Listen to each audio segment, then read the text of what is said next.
Hello, everyone. Welcome back to another episode of the Gobbler Effect here on the Virginia Tech Hockey Network. As always, I'm Chris Pierce, joined back today by head coach Joey Mullen to discuss what has been a quality last couple of games for the team. How are you today, coach? Doing well. Well, let's dive right into things, starting with the ACC Fall Showcase last weekend. You guys lost the opener on Friday to Rider by a score of 11-7, though frankly, after the second period, the game seemed to be over as you guys trailed 5-10. We'll start there. I mean, what was said in the locker room during the intermission and after the game? I think we kind of drew a little bit of the short stick with the reffing there. Wasn't the most well officiated game, but both teams had the same refs. We kind of put ourselves into a hole. Tried to dig out in the third period, but it was a little too much. We just kind of focused on pride. Just keep playing. Don't stop. I mean, you're gonna have games like that where it's just not gonna go your way, and you want to see your team really just keep playing and never give up, and it just shows what kind of quality kids that we have right now. Yeah, and as you mentioned, you guys never gave up. And moving on, you guys took the last two games of the weekend against Rowan and Maryland. A shutout win against Rowan, in fact. Are you proud about how the team responded after that Rider loss?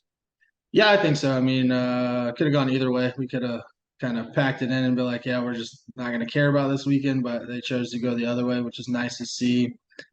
I thought Ian Key has played really well his last five or six starts. It was nice to see him get his first career shutout.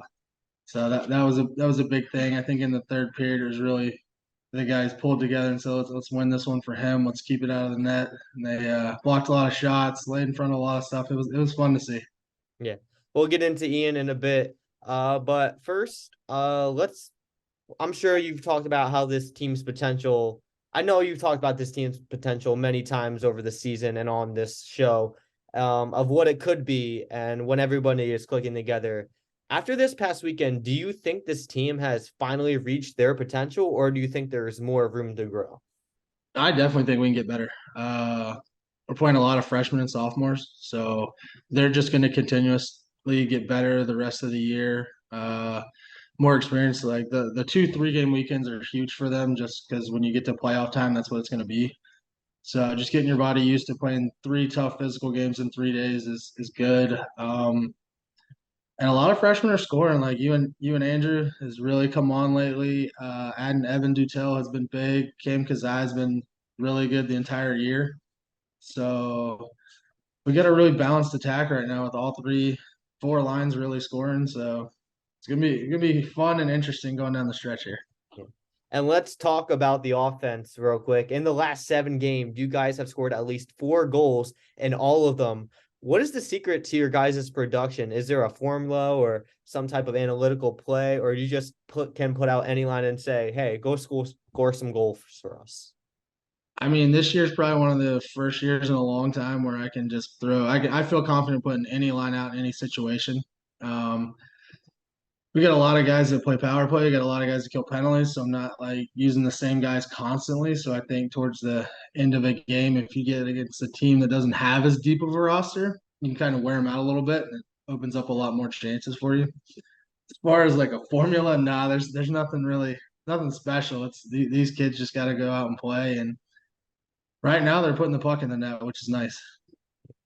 Yeah, and I know you talked about how you and Andrew had a big weekend scoring a goal in all 3 games. But let's also talk about Matt Tulo, who has been dominant in that 7 game stretch, scoring 4 multi-goal games in that span. How big has Tulo been for you guys this season, especially in this crucial stretch? We were really excited last year when he came in, coming in as an older guy, a little more mature, a little more experience, had good playing pedigree. We thought he put up some big numbers. He caught the injury bug a little bit. So I'm super excited for him to finally have a healthy season and play into his potential. We give him a bunch of crap every game because he just can't get that third goal. We call him Mr. Two Goals. So it's we joked about it. It was I want to say it was the Maryland game. He had 2 goals in the first period. And I was like, you're not if you don't get it in the second, it's not coming. That's funny. Well, we shift from the offense to the backstop, the goalie, Ian Key. You mentioned it a little bit. career high 7 wins this season, including the shutout win against Rowan last Saturday. What has impressed you so far about Ian this season? I think he's been really focused. I never thought it was ever an issue with Ian of skill or technique. I think sometimes mind would wander a little bit in games and a bad goal may happen. But this year, we had a good chat this summer. We brought in a new goalie coach that comes out once a week and works with them. I think he's helped a lot as far as challenging them in practice on things to do. But I've just noticed him really focused every game. Like you don't see him miss a beat very often anymore. Well, now moving forward to this weekend and with George Washington coming up on Saturday, it's also senior night for graduate defenseman Noah Kamen. And since the 2019 season, Kamen's been on this team, the longest tenured player on this team. So on this season, just a couple of questions. What has he meant? What has he meant to this club? I have a story about Noah that probably not a lot of people know.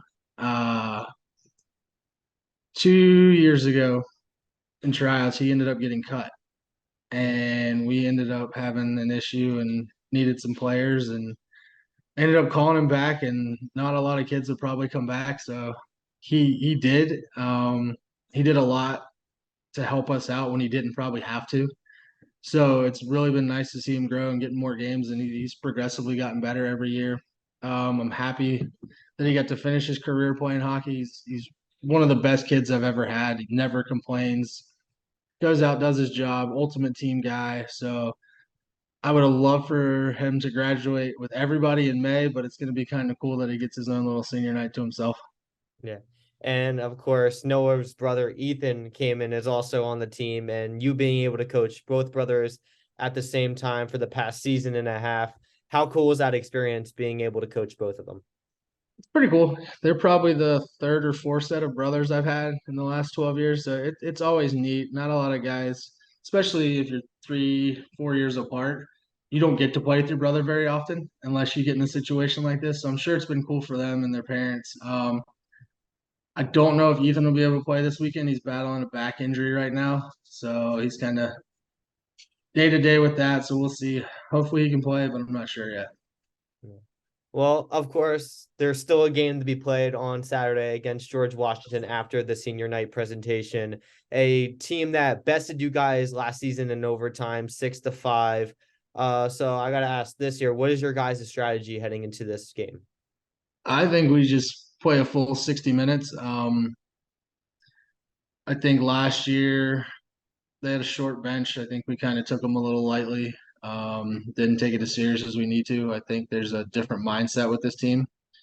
I think with the Louisville weekend and last weekend, they see how good they could potentially be. I mean, it took Indiana to the very end, and they were the number 3 team in the country last year. So we're right there with those teams. So we got to win the games we're supposed to win. Just if we just come play hard, 1 game weekend's not too much to ask. It's pretty quick. So we show up ready to go. We should be all right. And this George Washington team that you're facing has won their last 6 games, including sweeping the elite side of it on the ACC Fall Showcase. Have you guys seen any film or anything relating to this team that you think you can dive in or just, work out? I think they're always well coached. John's a good friend of mine, and he's always got well coached teams. They're going to work hard.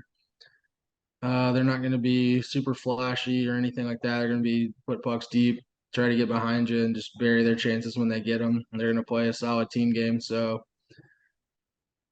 we may be a little deeper than them up front, but we just got to really push the pace on them. And catching a team off a road trip, it's always nice to be the home team in that situation. So maybe catching a little sleepy off a bus ride, jump on them early.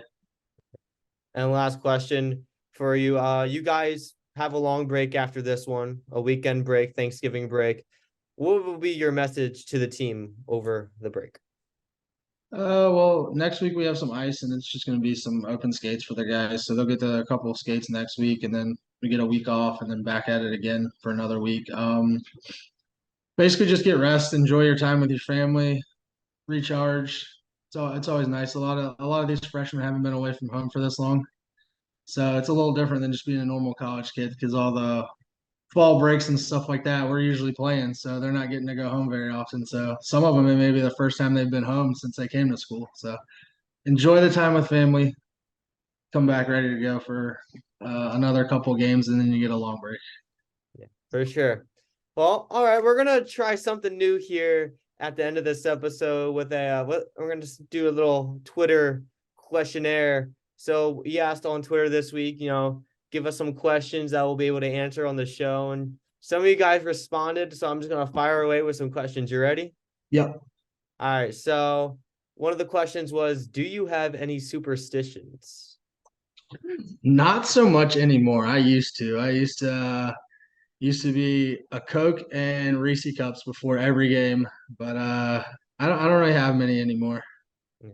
I think mine is probably cookout. I usually get cookout meal before the games. Yeah, that's probably my go-to superstition before each broadcast. It works though, so I'm gonna keep I on used doing I used to get the Coke and the Reese's, and I would listen to the same songs on the way to every home game. But I've kind of stopped that for now. I haven't done that in a while. it. All right. Next question is what is your favorite pregame meal? I know you mentioned a little bit of the Coke and Reese's, but has it switched? Pre-game meal. So I have a weird diet where I only eat like once a day anymore. So I do like some 24-hour fast most of the time. So a lot of times I don't even eat before the game. I might grab something on my way home. My wife is kind of a saint and lets me do this way more than she probably should. So kind of pick up Taco Bell for me and her usually after the games and get to chat for a little while. You can never go wrong with Taco Bell, especially during the late night session. Yeah. That's the best time to get Taco Bell. I got Once you leave the rink and head towards my house, if you pass that, there's nothing once you get to my house. I couldn't agree more on that. That's completely true. All right, last question. Is there any chance Virginia Tech can get support to build a rink near campus? UNC, I know a couple of weeks ago announced that they're getting a new rink. Georgia's currently building their rink on campus. Do you think there's a possibility in the future for VT to get their own on campus? I would say it's definitely a possibility. I don't have a time frame or anything like that. We continuously every year try to reach out to different people, different avenues, trying to get an in somewhere with somebody. We've actually made a lot of good connections over the last few weeks with some people that are connected with higher ups at Tech. So hopefully that gets us a little traction somewhere. I know the girls team is also pushing for one. So maybe a joint venture. I know they've reached out to one of the parents on our team to kind of help them. So hopefully I'd like to see something happen soon. It worries me that guys driving so much at night Mhm. on the road. I would hate for something bad to happen. That's happened with other teams before. So Yeah. it's like a safety thing in my eyes. So hopefully somebody will say, "Hey, we need to get this done," and it happens before I retire, maybe. I got a follow-up question actually to that. So if we do build a rink on the Blacksburg campus, do you think more fans will definitely show up and will, maybe have more of a crowd compared to driving 40 minutes away from campus and having, a good mild crowd? I think if you could put a rink in Castle Coliseum, I could sell it out every game. That's probably I a don't guarantee I right don't there. think it would be an issue if you go look at schools like look at Liberty. Mhm. They have a 2,500, 3,000 seat arena. It is sold out every single game. Doesn't matter what time they play. Midnight Kentucky does every game at midnight. It's a sellout, and it's right off campus. So if you had it near the school, I mean, what kids wouldn't want to go at 7:30 on a Friday night and watch their school beat up on another school in a physical, fun, fast-paced game? No, I couldn't agree more. I would love to see that, honestly. But, time will tell if VT does get a rank. We'll see about that in the near future. But that will do it for this episode of the Gobbler Effect on the Virginia Tech Hockey Network. I'm Chris Pierce. That's head coach Joey Mullen. We'll see you next time. Deuces.